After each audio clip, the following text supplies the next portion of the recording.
For 3 days, they held 7,000 Greek soldiers against the full weight of the Persian Empire, perhaps 200,000 men, perhaps more. August 480 BC, a narrow pass called Thermopylae. The Persians should have swept through in hours. Instead, they stalled for 3 days and bled for every meter. This is the story of how terrain training and one catastrophic flaw turned an impossible stand into the most studied last stand in military history. The pass sits, music, on the east coast of central Greece between the cliffs of Mount Calromos and the Malian Gulf. In places the gap narrows to 15 m, 25 at most. No room for maneuver, music, no space for cavalry, just a corridor of rock and sea where numbers mean nothing, and everything depends on what happens at the front. Themistocles, the Athenian general, sees the opportunity. The Persians are coming south.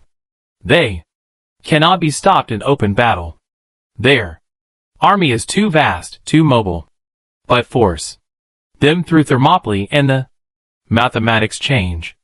Coordinate with the Greek fleet at Artemisium to block the sea route, and Xerxes has no choice. He has to come through the pass on Greek terms. King Leonidas of Sparta marches north with music, 300 men, not 300. Survivors scrape together in desperation. 300 Spartan warriors, the hips, his royal guard chosen soldiers. They pick up allies along the way. Tegeans, Mantineans, Corinthians, Thespians, Thebans. By the time they reach the mop, the Greek force number 7,000. The Spartans are celebrating the Carnia festival. The Olympics are underway. Sacred law forbids full mobilization. Leonidas brings what he can when he can. It will have to be enough. The Greek strategy depends on making the terrain do the fighting. The pass is 15 to 25 m wide at the critical points. The Persians can only attack on a front that accommodates perhaps 200 men at a time, or maybe 300. Their advantages: numerical superiority, cavalry, archers, mobility vanish. The Greeks repair an old Phocian wall halfway through the pass and position themselves there. The battle will be decided in a space the width of a city street. Now the equipment differential becomes decisive. Greek hoplites carry 8-foot ash spears with bronze points. Large shields faced in bronze roughly 3 feet across. Bronze breastplates, helmets, greaves. The Persians have shorter spears, wicker shields, lighter armor, textile and leather, not metal. In open terrain, Persian archers and cavalry would tear a Greek phalanx apart. In the pass, the Persians have to come straight at the Greeks, and the Greeks kill them before they can close the distance. The phalanx formation locks shields and bristles with spear points. It requires extraordinary discipline. Every man depends on the shield of the man to his right. Break formation and the line collapses. Hold formation and it becomes a wall of bronze and iron that the Persians cannot, music, penetrate. The Spartans have trained for this from childhood. The other Greeks know the drill. When the front ranks tire, fresh troops rotate in while maintaining the line. The Persians cannot do this. They are being funneled forward by the press of men behind them, shoved into the killing zone without rest or relief. This is force multiplication through terrain. 150,000 Persians, but only 300 can fight at once. The Greeks are outnumbered 20 to 1 on the field. At the point of contact, the odds are even. Xerxes arrives at Thermopylae in mid-August. He waits 4 days. Psychological pressure, coordination with the naval battle at Outnumbered. Perhaps he expects the Greeks to disperse at the sight of his army. They do not. On the 5th day, he attacks. The Median and Elamite contingents go first. Music they push into the pass and hit the phalanx. The Greeks hold. Persians fall. The Medians pull back. Xerxes sends in the Immortals, his elite 10,000 man royal guard, the best infantry in the Persian army. They enter the pass. They meet the same wall, music of bronze and spurs. They achieve nothing. The Greeks use music, tactical sophistication to maximize Persian casualties. They advance beyond the wall, drawing Persian units forward, then fall back in perfect formation. The Persians think they see a retreat and press the attack. The Greeks compress them into the narrow space and slaughter them. Greek losses are light. Persian bodies, music, pile up in the pass. By the end of the first day, Xerxes has lost thousands of men and gained nothing. The second day brings the same result. Xerxes sends wave after wave into the pass. The Greeks rotate fresh troops into the line and hold. The Immortals try again. They fail again. The Persians have shorter spears. They die before they can use them. And their arrows are ineffective. Shot from a 100 yards out, most thud into the massive shields or deflect off bronze armor. 1 Spartan told that Persian arrows would be so numerous they would block out the sun, replies, "Then we'll fight in the shade." By the end of the second day, the defensive system is working exactly as designed. The machine is perfect.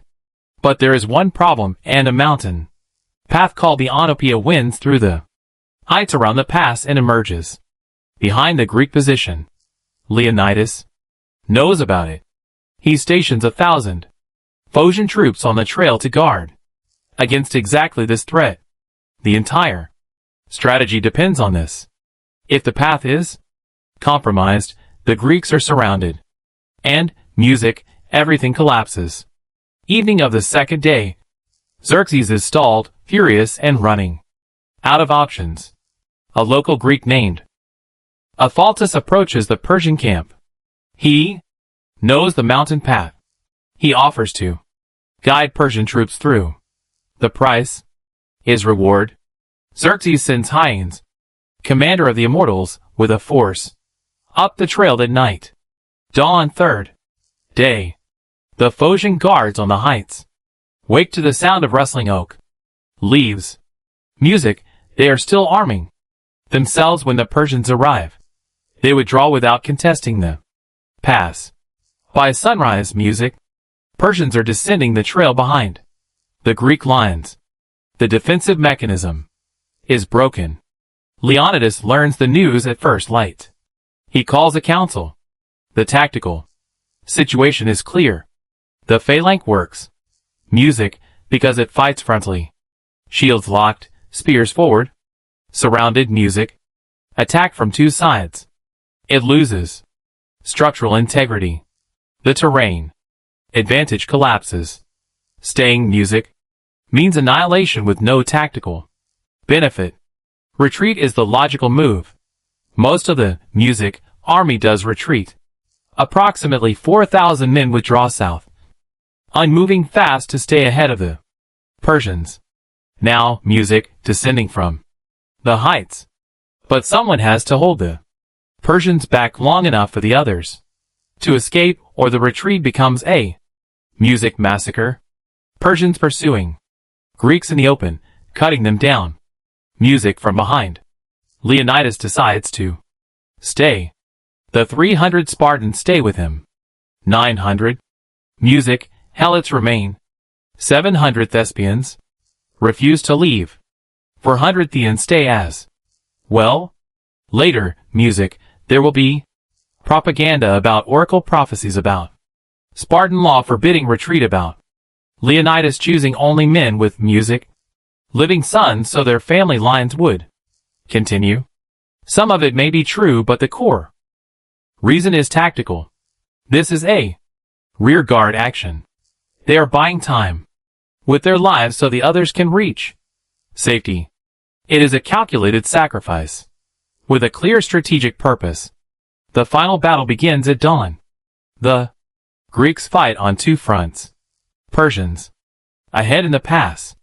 Persians descending from the heights behind them. They fight with their 8-foot spears until the shafts shatter. Then they draw their short swords. Leonidas falls early in the fighting. The Greeks rally around his body, trying 4 times to recover it in the chaos. As the Persians tighten the circle, the remaining Greeks pull back to a small hill within the pass. They have nowhere else to go. Xerxes, watching from a distance, will not send more men into close combat. The cost is too high. He orders his archers forward. Volleys of arrows arc into the hilltop. The Greeks are shot down where they stand. By midday, it is over. For 1,000 Greek bodies are displayed on the battlefield afterward. Xerxes, enraged by the resistance, has Leonidas's head cut off and impaled on a pike. An unusual dishonor, a sign of how deeply the stand had shaken him. The Greeks lost. The Persians marched south, sacked Athens, burned the Acropolis. But the mock bought music time. 7 to 10 days the Persians should not have needed. And time for the Greek fleet to regroup. At Salamis, time to evacuate music. Athens, time to prepare. Weeks later, the Persian fleet was destroyed. At Salamis, the following year at Plataea, their army was annihilated. The invasion failed. Thermopylae demonstrates that tactical defeat and strategic victory can diverge. The 300 Spartans died, but their music mission succeeded. Delay the enemy.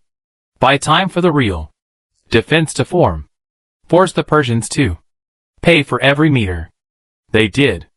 And Greece survived because 7,000 music men held a pass for 3 days. And because 300 chose to die, so 4,000 could escape. The poet Simonides composed an epitaph for the fallen, inscribed it, music the battlefield. Go tell the Spartans, stranger passing by, that here, obedient to their laws, we lie.